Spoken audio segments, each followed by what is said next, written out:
got some motherfucking design on right now.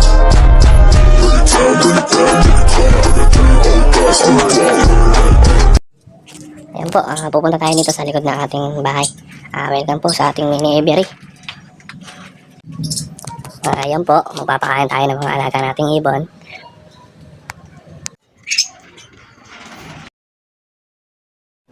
Yan po, isang scoop lang po ng canary mix, tapos nilalagyan ko po yan ng 4 to 5 na successor pellet.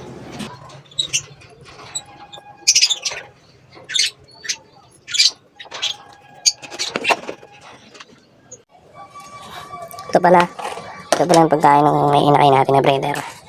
Outgrowth sa sunflower. Tsaka scoop lang, isa lang naman yung inakain nila eh. Yan, tapos isang scoop din ng canary mix. Meron na silang ano dun, Integra 2000. May tira pa sila. Nilalagyan natin. Yan nga pala, hindi ko nga pala tinatanggalan ng tubig yan paggabi. Late man ako magising sa umaga. Ay, naiinom sila. Yan, 1 scoop lang ng canary mix.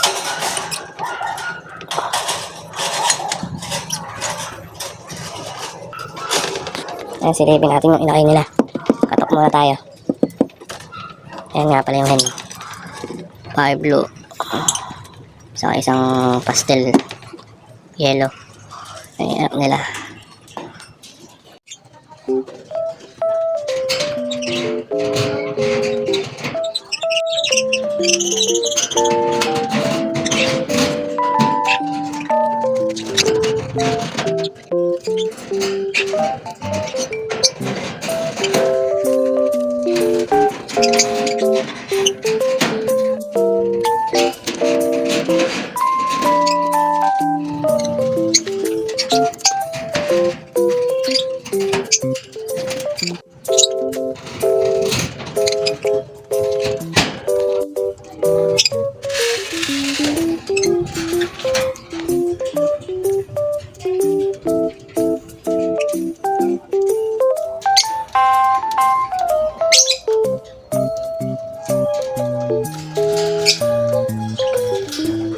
Yan nga pala, yung dalawa nating paares, yung isa doon nanghihina.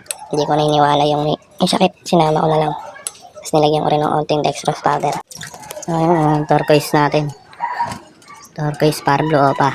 Yan, para kasi siyang may sipon.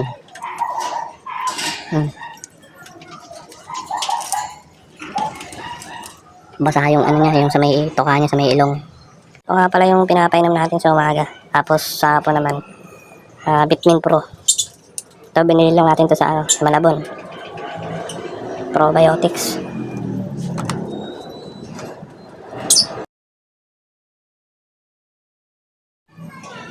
Yan pala yung mga alaga natin. Green Picker, Lutino, saka Yellow Bull, Split Ino. Tapos ito naman, Albino. Saka Green Opa. Tapos Ino naman siya. Anak siya nito. Itong Green Opa. Tapos Ino. Ito yung magulang niya. Ngayon dito na ayaw magpakita. Ito, pinagpapares ko pa lang kasi binaklas ko yung kapares niya. Itong Dan Palaw na bigay ni Sir Bobot. Ayun, ayaw mag-focus. Red eye po yan. Itong pinares ko, green split Opa, split Ino. Tapos yan, turquoise Parblo Opa, post Dan. Yan po yung isa nating Project Lutino Opa. Yung hen dyan is Green Opa, Split Ino.